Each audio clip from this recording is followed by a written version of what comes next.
on va reprendre, Inch'Allah, avec le sujet qui traite des régimes alimentaires et de l'importance de la nutrition et du droit du corps.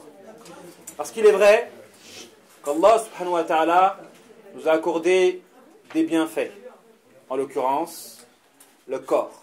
Et le corps a des droits sur nous.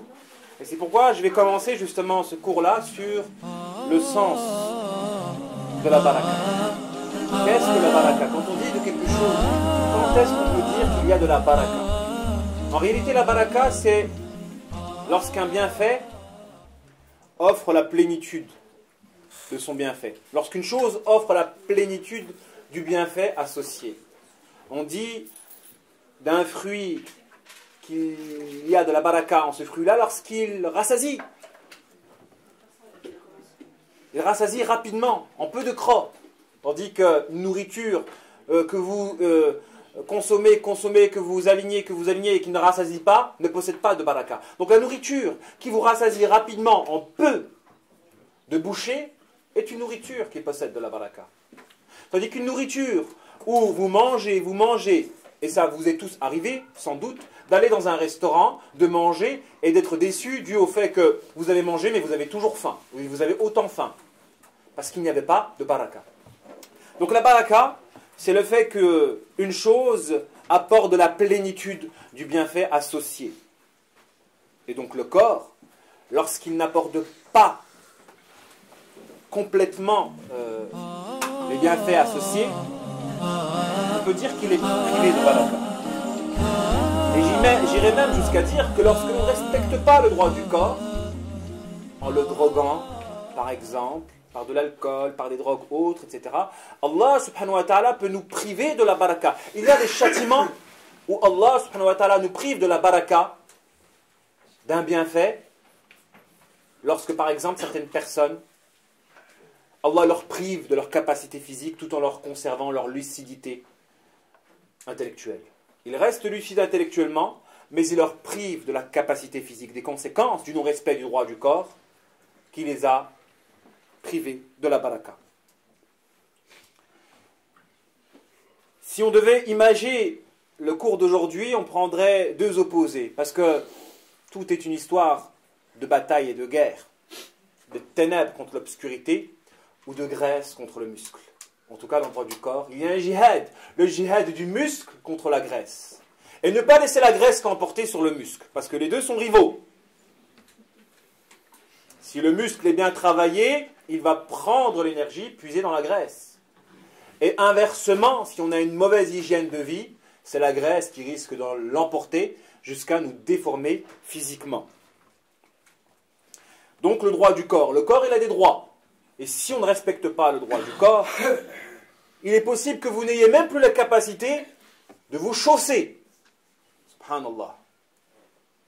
On a du mal à atteindre le pied des conséquences d'une obésité. Et ceci peut être un châtiment. Ou on a du mal tout simplement à marcher, à respirer, ou autre. Allah subhanahu wa ta'ala peut nous priver des capacités physiques si on a négligé le droit du corps, en ayant utilisé le corps dans des choses qui ne plaisaient pas à notre Créateur.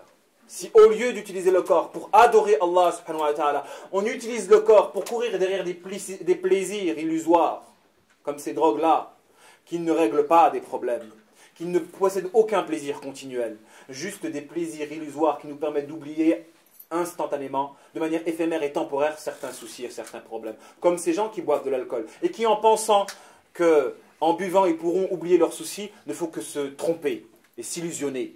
Quand ils boivent, ils oublient certes instantanément leurs soucis, mais ces derniers apparaissent encore gonflés lorsqu'ils retrouvent leur état de sobriété. Et des conséquences du non-respect de leur corps, Allah peut les châtier, en leur donnant des maladies. Parce que priver de la baraka, c'est une chose, mais carrément le contraire, c'est quand ton corps ne te permet pas d'avoir les plénitudes de ses bienfaits, mais au contraire, de celui-ci résultent des méfaits, comme la maladie. Ceci peut être consécutif du fait que tu n'as pas respecté son droit en ayant désobéi à ton Créateur. Ainsi, on a le devoir de travailler à respecter le droit du corps. Et le corps, il a tout comme notre prophète. Et il existe une religion moderne qui se développe intensément de nos jours. C'est la religion du paraître et de l'importance excessive accordée à la ligne. Ligne féminine ou ligne masculine. Vous voyez là, c'est le début de l'été, on voit beaucoup de garçons qui commencent à faire s'entraîner. Ils s'entraînent, ils ont des gros bras, juste avant l'été. Hein. Qu'est-ce qu'ils vont faire? Ils vont aller à la plage, il faut qu'ils soient en position de pouvoir marcher dans le sable. Alors ils travaillent leur musculature. Et vous les voyez s'entraîner. Ils s'entraînent tout le temps, avril-mai. Pourquoi avril-mai? Pourquoi tu ne t'entraînes pas en décembre? Parce qu'il va y avoir une exposition. En juillet, août, là, ils s'exposent. Et vous avez donc cette nouvelle religion, la religion du paraître. Et vous avez des écoles de jurisprudence. Normalement, nous, on adore Allah, notre Créateur. On prend notre prophète comme modèle. Et si notre prophète, à certains endroits de la religion, n'a pas explicité d'une manière à faire consensualité, il y a des écoles de droit qui peuvent naître justement d'une compréhension de la parole prophétique qui peut permettre des divergences. L'école shafi'ite, malikite, d'Abu Hanifite, etc.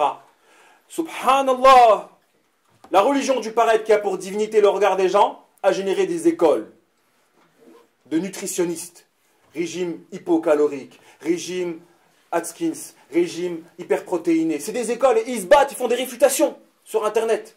Je réfute ton régime, je réfute ton régime. C'est des écoles de droit, des minhaj.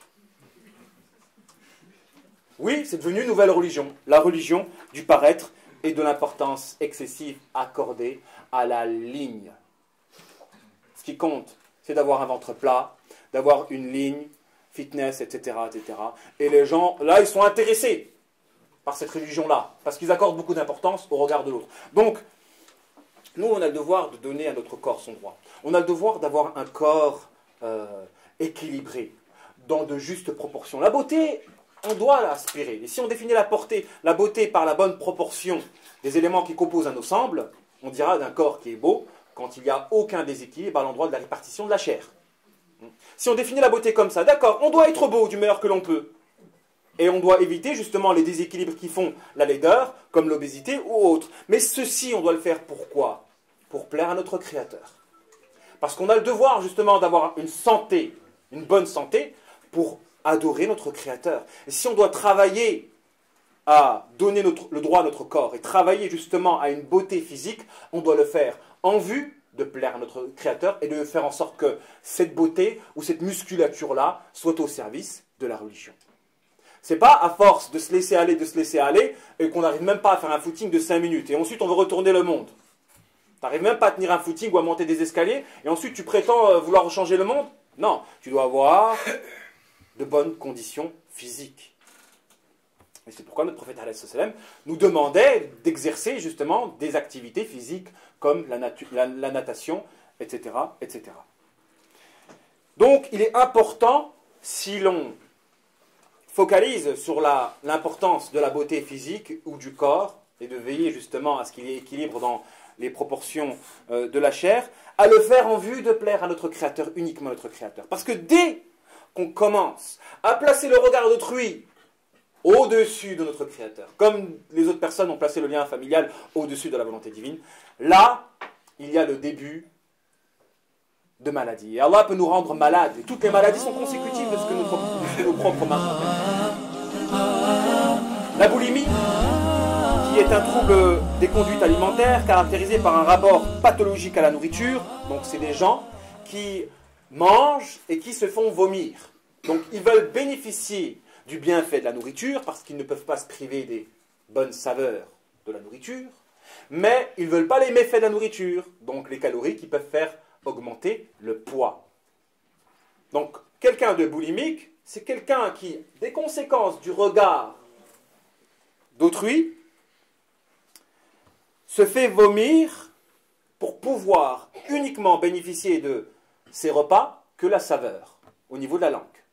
Donc il ne faut pas que ça reste dans l'estomac et que ça commence à aller dans les intestins, etc. Donc avant, on se fait vomir et on garde que la saveur, et à force, et à force, et à force, ça peut générer des maladies très très très graves. Donc la boulimie, c'est un complexe, le complexe de focaliser sur le regard des gens et d'adapter sa personnalité jusqu'à nuire à sa propre santé.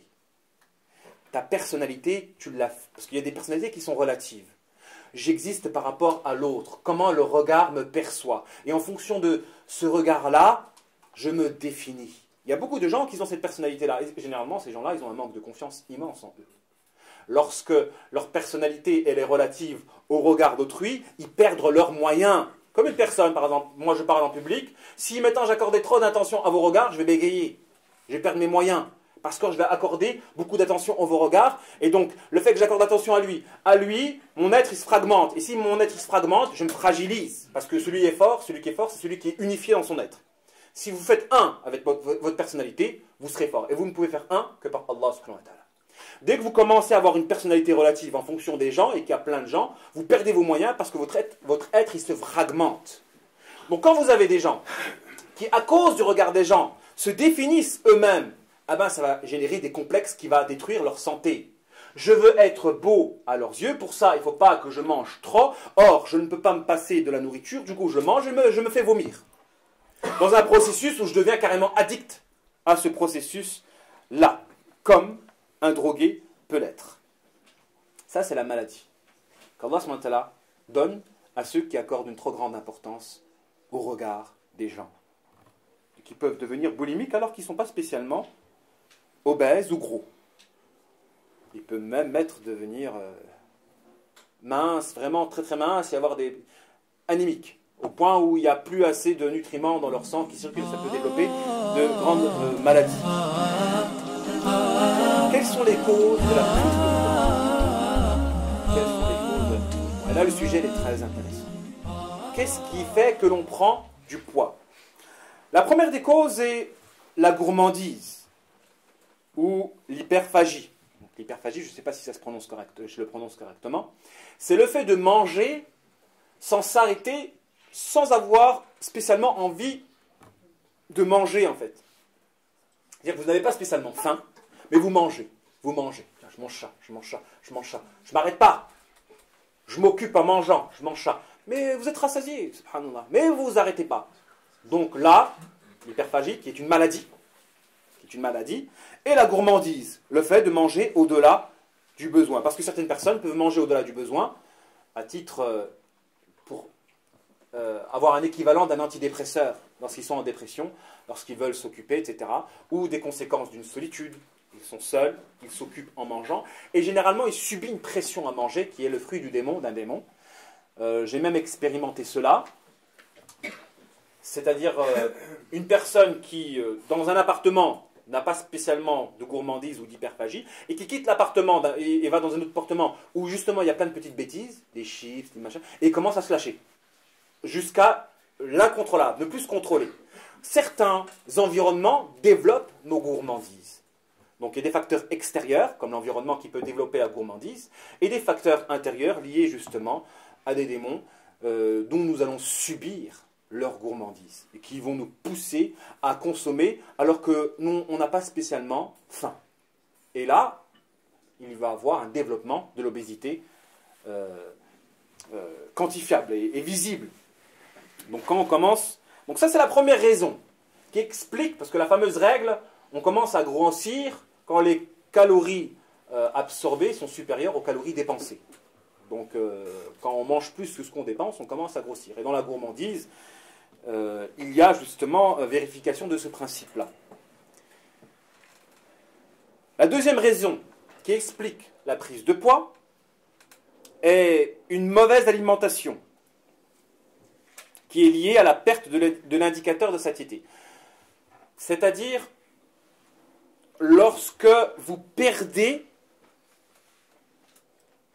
le référentiel qui vous dit « stop, t'as plus faim ». Parce que dès qu'on mange, Allah subhanahu wa ta'ala, il a créé le corps avec perfection. Dès qu'on mange de la nourriture saine, notre cerveau libère une hormone qui nous dit « stop, tu es rassasié, tu as mangé assez pour pouvoir subvenir à mes besoins ». Le corps, il libère une hormone. Or, dans toute la nourriture qui existe dans la création, dès qu'on la mange, le corps libère cette hormone. À l'exception d'un mélange qui n'est que moderne et actuel, le mélange du sucre et du gras.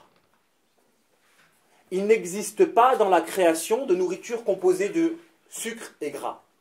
Ce qui veut dire que c'est une nourriture, entre guillemets, inventée par l'homme. Et là, uniquement là, le cerveau ne libère pas l'hormone qui te dit « stop, j'ai assez », Et du coup, tu ne t'arrêtes plus de manger ce type d'aliments. Une expérience a été faite avec des rats où on leur faisait manger de la nourriture saine et ils s'arrêtaient de manger, autant que l'homme.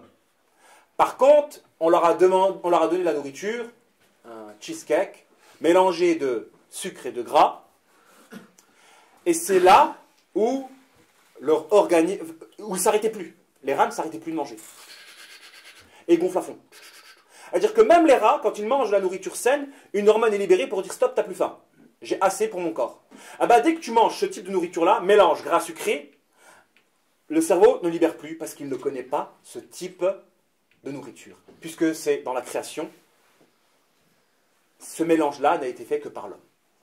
Donc, pareil, cette alimentation, on a le droit de manger du mélange de sucre, etc., des beignets, etc. Vous avez le droit d'en manger. Mais attention, votre cerveau ne va pas libérer cette hormone. Donc si vous ne vous autorégulez pas, vous risquez de manger sans s'arrêter et tomber justement dans la gourmandise et l'hyperphagie qui peut générer l'obésité. Ça, c'est le deuxième facteur qui explique la prise de poids. Le troisième facteur qui explique la prise de poids est une mauvaise alimentation qui génère une perte de la performance du métabolisme. Votre métabolisme, c'est lui qui va brûler les calories, etc. Si il fonctionne bien, même si vous mangez beaucoup de calories, vous ne prenez pas de poids. S'il ne fonctionne pas bien, vous pouvez prendre du poids, même si vous ne mangez pas beaucoup de calories. Alors, il y a dans l'industrie agroalimentaire moderne des aliments qui perturbe votre métabolisme, qui le rend toxique par des toxines, etc. Et c'est ce qui fait que vous pouvez atténuer votre métabolisme au point où il brûlera mal vos calories, donc ingérées, et vous risquez justement vos calories absorbées, et vous risquez justement de prendre rapidement du poids. Donc si vous avez les deux facteurs réunis, une mauvaise alimentation et un mélange de sucre gras, vous avez 2 fois plus de chances de prendre du poids. Et ceci est condensé dans les restaurants McDo, par exemple. McDonald's, quand vous mangez le petit cheese, etc., il y a le mélange de sucre gras et aussi une toxicité qui va perturber votre métabolisme, au point où vous allez prendre du poids et vous allez avoir du mal à le perdre. Vous allez prendre du poids, parce que si vous prenez du poids, parce que si vous mangez au-dessus du besoin, dès que vous faites un petit régime, le poids, vous pouvez le perdre. Le problème, c'est que dès qu'il y a des toxines, vous avez du mal à brûler les calories que vous allez absorber. Et c'est pourquoi il y a une étude qui a été faite, une dame de l'Équateur qui mangeait 3800 calories par jour, 52 kilos. Elle mange 3800 calories par jour, elle pèse 52 kilos. Son métabolisme fonctionne très bien. Le sumo, le japonais là, lui, il mange 3500 calories par jour. Il mange moins que la petite équatorienne de 52 kilos. Et vous voyez comme il est? Tout est une question de métabolisme. Est-ce que ton métabolisme fonctionne bien ou est-ce qu'il ne fonctionne pas bien? Donc à partir de là, les 3 facteurs qui nous font prendre du poids sont la gourmandise, manger au-delà du besoin, la mauvaise alimentation, dans le sens où on va manger des ingrédients nouveaux qui empêchent justement notre cerveau de libérer l'hormone qui nous dit stop, j'ai assez de besoins pour mon corps, ou la mauvaise alimentation qui génère des toxiques en nous, des toxines en nous qui absorbent les graisses. Parce que si on fait un régime, on peut se libérer des graisses, mais pas des toxines qui, elles, permettent aux graisses de graviter autour. Et donc tout cela nous amène à la conclusion que l'obésité des temps modernes est le fruit de l'industrie alimentaire actuelle. Prenons l'exemple du jus de fruits. Le jus de fruits, quand on dit 100% jus de fruits, mais à base de jus concentré, c'est une arnaque. et il fait prendre du poids. Pareil, c'est le système capitaliste en fait qui est derrière, avec leurs conservateurs et tous leurs produits chimiques qui détournent la nourriture de la baraka, tout simplement. Et au lieu d'apporter un bienfait, elles deviennent nuisibles au corps. C'est tous ces conservateurs, ces pesticides, etc. que l'on met dans les produits, par exemple comme le jus d'orange, qui au lieu justement d'être positif pour l'organisme, devient un méfait. Je parle de celui où il y a des conservateurs, etc., etc. Le jus, vraiment jus, parce que pour faire un vrai jus, il faut 2,5 kg pour faire 1 litre de jus d'orange. 2,5 kg d'orange pour faire juste 1 litre. Pour le vrai, le pur, l'authentique jus d'orange. Le reste, c'est du chimique. Et dans ce chimique-là, justement, on triche. Et on joue. Donc en réalité, le problème de l'obésité à l'heure d'aujourd'hui, c'est l'industrie agroalimentaire moderne. C'est notre manière de manger. Et si on commence à manger comme en Occident, bah regardez le problème d'obésité aux États-Unis. Il concerne combien de la population? Plus d'un tiers.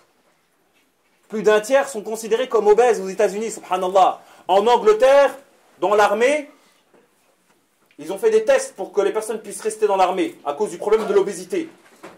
Puisqu'ils n'arrivaient pas à tenir des footings, etc., etc. Donc, quand le problème de l'obésité devient un problème national, c'est carrément un problème de société qui est lié à notre manière de consommer, enfin à notre industrie agroalimentaire. C'est un problème national. Parce que si on mange local, des produits de saison, bio, sains, je vous assure que vous ne prendrez pas de poids. Et donc, c'est les conséquences de la manière dont on mange. Et on mange tous en allant dans les supermarchés avec des produits qui se conservent des années, des années. Alors, là, c'était la question du pourquoi on prend du poids. Maintenant, comment perdre des graisses? Alors, il y a différents moyens pour perdre des graisses. On trompe l'organisme. Je vous ai dit tout à l'heure, ce qui pouvait augmenter le poids, c'était le fait que le cerveau ne libère plus l'hormone qui te dit « stop, t'as plus faim ». Alors on va tricher, on va mettre un anneau dans l'estomac.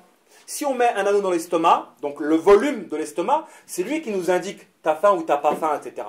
Donc quand le volume est gros, gros, gros, puis tu mets un petit peu de nourriture, l'espace vide, il dit « oh, et moi, il faut me remplir ». Le vide appelle le plein, c'est une règle. Donc si on met un anneau au niveau de l'estomac, on permet à l'estomac de dire au cerveau « stop, je suis rempli ». Et c'est le cerveau qui, lui, libère l'hormone pour dire « stop, tu es rassasié ». Donc on peut jouer la technique chirurgicale qui est l'anneau. En dehors de ce moyen chirurgical, nous avons les moyens traditionnels, les régimes.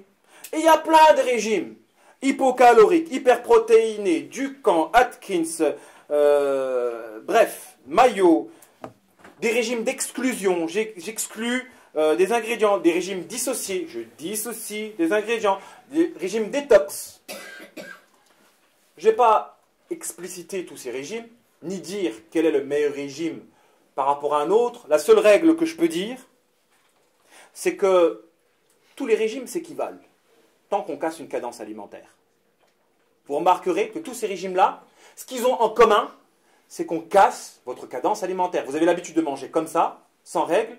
Maintenant, je mets des règles dans votre manière de manger. Et je casse la cadence. Et quand on casse une cadence, on génère une production d'énergie supplémentaire, comme dans le footing. Il y a une différence entre l'endurance et le cardio accéléré-ralenti. Accéléré-ralenti. L'accéléré-ralenti demande beaucoup d'énergie. Donc quand je casse une cadence, et à l'endroit de la cadence alimentaire, ça va demander de l'énergie qui va me faire perdre du poids. Donc tous les régimes s'équivalent. Et même il y a eu des recherches là-dessus, où il y a des gens qui ont fait des régimes à base de sucre, ou des régimes à base... Et ils ont perdu du poids, parce que pour pouvoir brûler, faire disparaître 150 grammes de graisse, il faut 470 grammes de glucides. Parce que vous avez les régimes hyperprotéinés, Dukan, Atkins, etc., où on met de côté tous les glucides, tous les sucres, et on mange que des graisses. Là, on trompe l'organisme, on trompe le corps. Puisque si le corps n'a pas de sucre, il n'a que les protéines, ça va que dans les muscles, eh ben, il va puiser les sucres manquants dans les graisses. Du coup, on perd vite du poids. Oui, on peut perdre 3, 4, 5 kilos par semaine, c'est vrai. On peut perdre vite du poids avec le régime protéiné. Mais ça a des répercussions sur la santé de l'organisme. Donc pour des gens qui veulent perdre vite du poids et stimuler leur engouement, leur volonté part. Parce que c'est vrai que pour pouvoir faire un régime, on a besoin d'être motivé. Et la meilleure des motivations, c'est la baisse du poids. Donc quand vous voyez que vous perdez 3 à 4 kilos en une semaine, vous êtes stimulé, vous avez envie de faire davantage. Mais généralement, il y a l'effet yo-yo, c'est que dès que vous arrêtez le régime, ça revient direct. Parce que le vide appelle le plein. C'est pour ça qu'un régime, s'il n'est pas accompagné par un accompagnement et un changement de l'hygiène alimentaire, vous risquez de reprendre automatiquement ce que vous avez perdu par votre régime. Mais on revient à la définition que je dis tout à l'heure. Tous les régimes s'équivalent tant qu'on casse la cadence alimentaire. Et vous avez donc le régime hyperprotéiné, comme vous avez le régime hypocalorique, où je diminue les calories, ou les régimes d'exclusion, je sépare des ingrédients, où je mange en isolé des ingrédients, ou les régimes dissociés, ou les régimes détox, où je bois uniquement des jus. Il y a plein de régimes. Avec tous ces régimes-là, vous pouvez perdre du poids. Quand on regarde bien, vous pouvez perdre du poids. Alors aujourd'hui, il y a des batailles de régimes, c'est des minhaj. Le partisan du régime détox contre le partisan du régime Dican, et ils se font des réfutations sur Internet, etc. Non. Sachez que tant que vous brisez la cadence alimentaire et que vous éduquez votre ego à l'endroit de la gourmandise, vous allez perdre du poids. Il y a même une philosophie qui est islamique. Ne mange pas au-delà de ton besoin. Arrête de manger avant que tu aies la satiété. Subhanallah. Arrête de manger avant que ton ventre soit rempli. L'imam Shafi'i, il a expérimenté cela pendant 16 ans. Il n'a jamais mangé à sa faim. Jamais mangé à sa faim. Et Allah SWT dit Kulu washrabu wa la tusrifu innahu la yuhibbul musrifin. Allah SWT n'aime pas ceux qui excèdent et qui exagèrent. Mangez et buvez, certes, mais n'exagérez pas. Donc ça, c'est une règle islamique. On ne remplit pas son ventre. Un tiers pour la nourriture, un tiers pour l'eau, un tiers pour l'air. Si on respecte cette règle-là, vous allez perdre du poids automatiquement parce que vous allez imposer une nouvelle cadence à votre manière de manger. Ne remplissez pas votre ventre. Parce que même si vous arrêtez les chocolats, les bêtises, etc., les sucreries, mais que vous mangez tout le temps à vous remplir l'estomac, ceci peut aussi être un facteur d'augmentation de votre poids. Alors ces régimes-là, qui sont en quelque sorte une manière de tromper l'organisme, parce que si vous arrêtez de manger, vous faites un régime hypocalorique, vous diminuez les calories à 400, à 300, etc., vous mangez presque rien, vous buvez que de l'eau, vous allez perdre du poids. Vous allez perdre du poids, certes, mais votre organisme, il va enregistrer. Il a dit, oulala, la personne, elle m'a privé de nourriture, la prochaine fois que j'ai de la nourriture, je stocke tout de suite. Et donc, si vous remangez, la nourriture n'est pas utilisée pour les besoins instantanés de votre corps, mais est stockée automatiquement, directement. C'est pour ça que dans le régime hyperprotéiné, c'est une arnaque. Vous donnez des calories à votre organisme, même à volonté les viandes, mais vous privez de sucre. Donc il a les calories, il n'aura pas besoin de stocker si vous remangez par la suite. Cependant, au moment où vous faites le régime, il puisera les sucres directement des graisses, ce qui va générer une grande fatigue chez vous. Alors le remède, quel est le meilleur des régimes? Parce que certes, c'est vrai qu'on ne fait pas un hors-sujet, on parle d'islam en réalité. Avoir une bonne hygiène alimentaire de vie, avoir un corps en bonne santé, c'est aussi parler d'islam. Surtout pour des sujets qui font à l'actualité. Alors aujourd'hui, vous avez des frères et des sœurs, spécialement les sœurs, qui accordent plus d'importance à cette religion du paraître et à leur ligne qu'au Coran et à la Sunna, subhanallah. Ils se renseignent, ils vont dans les forums, ils apprennent, etc., etc. Ils le font avec une vigueur qu'on ne trouverait même pas dans la religion.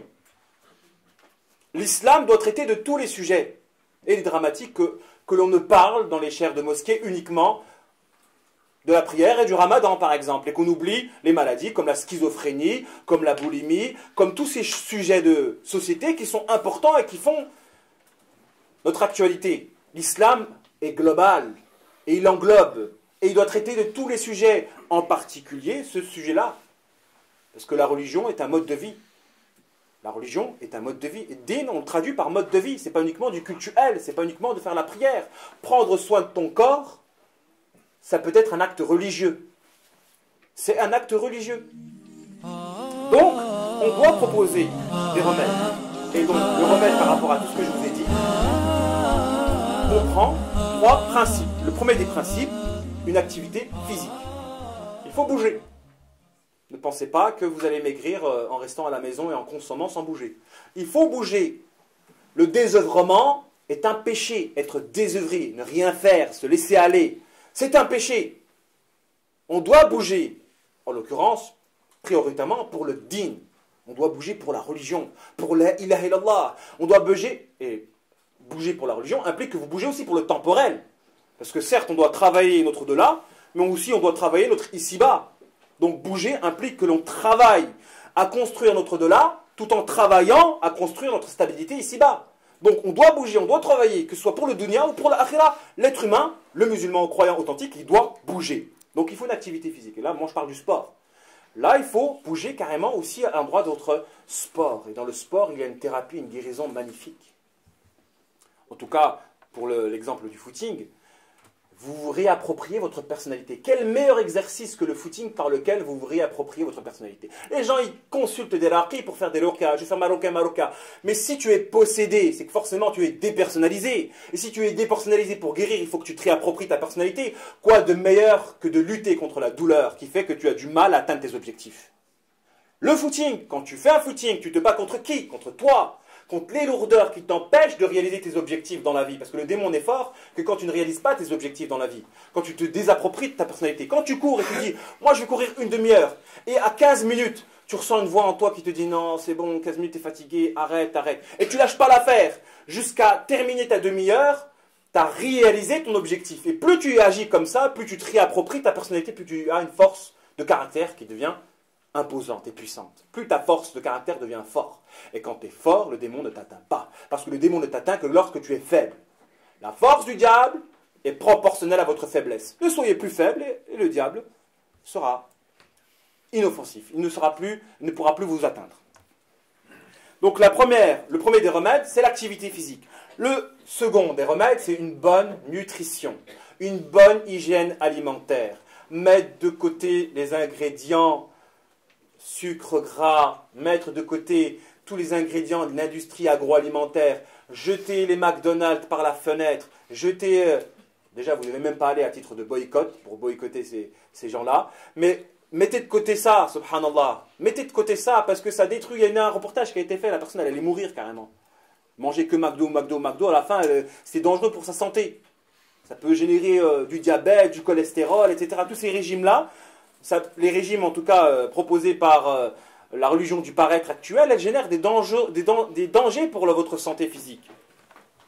Donc une bonne nutrition, manger sain, des produits locaux, pas avec des pesticides, etc., et mettez de côté tout ce qui est fabriqué par l'être humain avec ses conservateurs, etc. Donc de préférence les produits de la nature. Mangez ces produits de la nature, Inch'Allah. Activité physique, une bonne nutrition.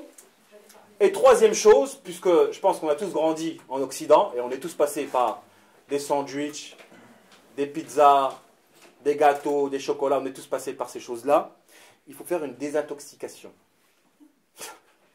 Il faut laver tout ce qui est à l'intérieur. Parce que vous pouvez faire un régime, mais si vous ne désintoxiquez pas votre organisme, vous allez ralentir votre métabolisme dans sa fonction de brûler vos calories. Vous allez le ralentir. Donc vous pouvez faire des régimes, mais si vous ne désintoxiquez pas votre organisme, vous risquez de faire de surplace. Donc c'est pourquoi l'activité physique et la bonne alimentation ne sont pas suffisants. Comme on a tous un passé dans cela, on doit travailler justement à désintoxiquer notre organisme moyennant des cures. Et vous avez par exemple, à titre illustratif, la cure au sulfate de magnésium, ou le sel d'Epsom. Donc, il a des vertus qui sont magnifiques. Il permet justement de dilater les canaux exécratoires du corps, et notamment le canal cholédoque. Ce petit tuyau qui évacue les sécrétions du foie, de la vésicule biliaire et du pancréas à chaque fois que l'on avale un mets. Son autre propriété est de provoquer une purge des intestins. Donc la cure au sulfate de magnésium que vous pouvez trouver à 1 € les 20 grammes ou je ne sais combien en pharmacie, ça coûte rien du tout, ou charbon actif. Il y a plein de produits naturels par lesquels, donc après il y a un protocole à suivre, donc mélanger avec de l'eau, attendre un petit peu, boire, ne pas manger, etc. Le lendemain matin vous allez au sel et tous les calculs vous allez les libérer. tous les toxines qui obstruaient le bon fonctionnement de votre organisme et qui vous empêchaient de bien digérer. Parce que si vous digérez mal, vous permettez à des choses d'être conservées dans vos intestins, et ces choses-là, ces toxines-là, elles seront entourées de graisse, et boum, vous grossissez. Et même si vous faites un régime, vous aurez toujours votre ventre, parce que vous n'aurez pas désintoxiqué. Donc, les 3 piliers du régime correct, une activité physique, parce que l'activité physique, elle désintoxique aussi. Si vous faites du sport intense, cardio, etc., le cardio par exemple, le sang, quand il circule vite, il libère, il nettoie, il draine. Le sang, quand il circule vite, il nettoie. Donc juste, l'activité physique intense, ça fait le rôle de désintoxication. Mais si vous pouvez le faire avec des produits naturels, comme le charbon actif, qui est utilisé justement quand les gens se sont empoisonnés, se sont suicidés, ils ont pris blabla, on leur donne du charbon actif, parce que le charbon actif, il absorbe les poisons. Il libère par les selles. Donc du charbon actif, du sel de magnésiol, du sulfate de magnésium. Essayez de faire une cure. Inch'Allah, donc je reste là pour ce cours-là. On proposera d'ici l'été, parce qu'on propose, comme on est spécialiste en thérapie, des programmes thérapeutiques à l'endroit des différentes maladies et aussi des programmes pour pouvoir entretenir notre hygiène physique et alimentaire. C'est ce qu'on va compter, c'est-à-dire que notre association va se spécialiser en thérapie, mais aussi en bien-être, tout ce qui concerne le corps pour pouvoir rivaliser contre les minhaj des temps modernes et de cette religion du paraître qui est en train de prendre beaucoup de nos frères et nos sœurs et de les écarter, alors que l'islam propose justement